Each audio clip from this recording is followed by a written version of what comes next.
Hello,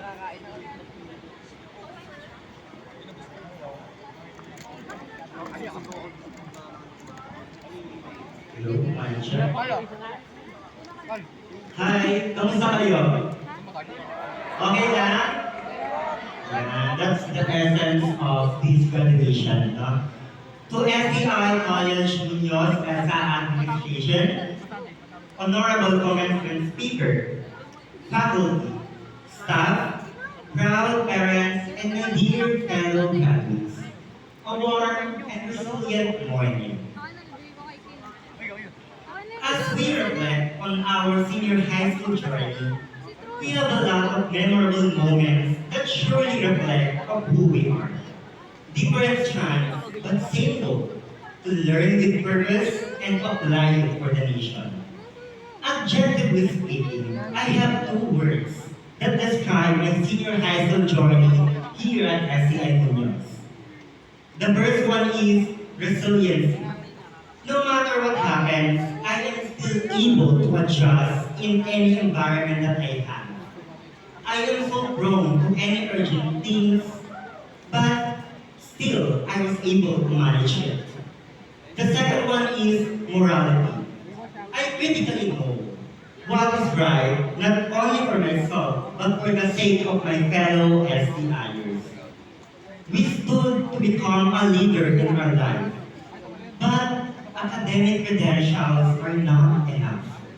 Always remember, resiliency and morality are the main reasons why we are here.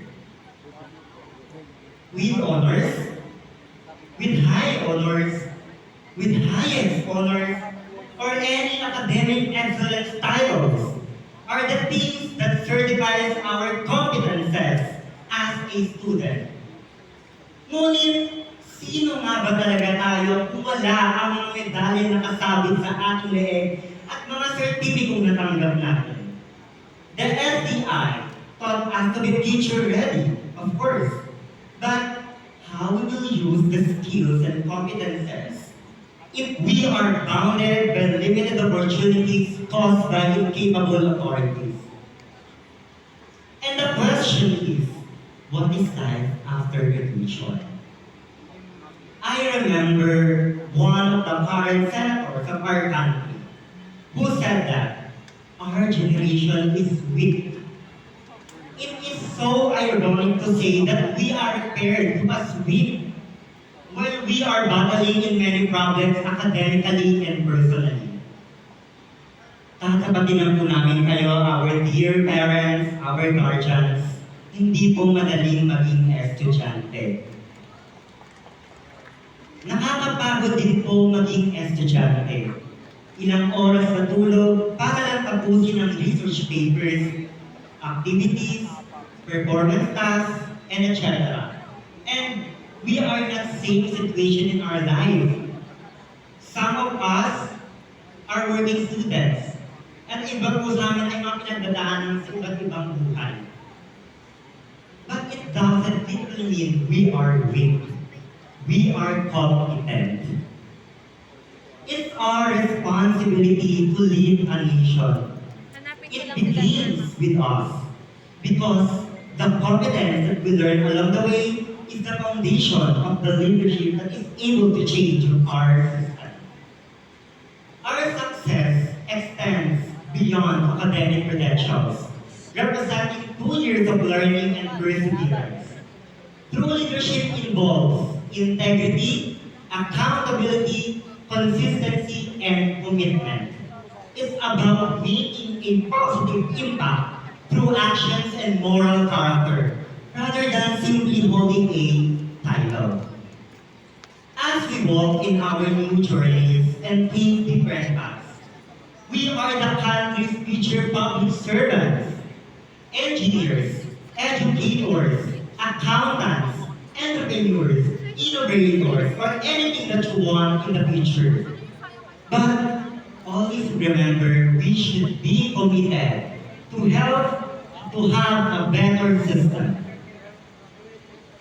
My fellow graduates and all people here in the Sky Dome, look at our country. we face different crises. We face economic crisis, financial crisis, and anything. So always bear in our mind. Everything is political. Everything is uncertain. We should not let them steal our future because we are the future. We are a generation that may be called weak, but we do not let them. But we do not let them fool us anymore. Ladies and gentlemen, open our eyes. The value of education is not static. It should be dynamic that everyone has a significant contribution. And here's the thing. We are the graduates, we are competent, and we can lead because we are the future. Right? Right? Right. And we are the future, we are not weak, we are competent, we are resilient. Sincerely, I want to extend my heartfelt gratitude for the following people. First, to the SCI community. Thank you for welcoming and teaching us to be a competent and future-ready student.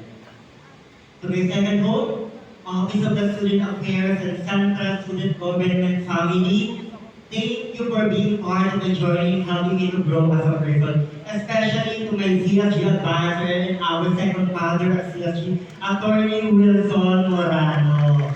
Thank you so much, sir. I am so proud and honored that I have learned from Sir Wilson. And honestly, hindi po madali ang magiging CSG officer. Personally, as the first ever senior high school president in the history of Central Student Government of SCI Munoz, hindi po madali. Sabi sa akin, kailangan ko daw mamili between academics or organizational duties. But in my principle, as a human being here in our world, I should choose both. To excel as a competent student and to serve as a student leader. To stand for a one, saan kayo?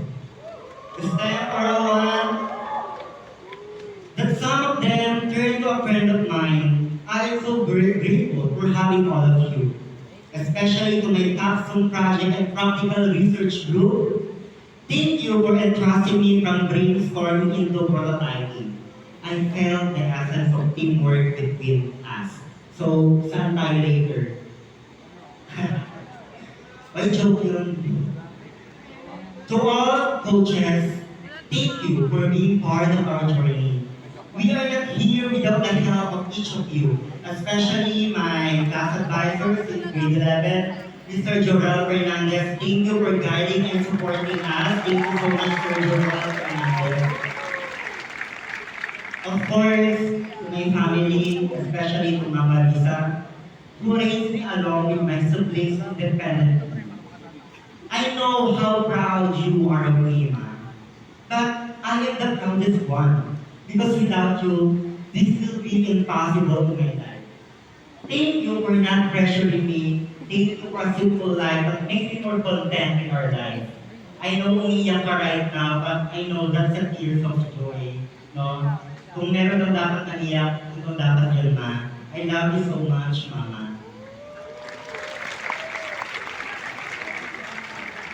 As we end, we should remember that the value of graduation is not about the honors and academic titles, but the sense of how we make a change in our community. Always acknowledge that ranks and titles are limited and can be forgotten, but the way you treat people and how you will live with a positive impact is always worth remembering. This will be a colorful goodbye, but our hearts will remain to our dear alma mater, the SCI College Munoz EDSA. Malayo pa pero malayo na.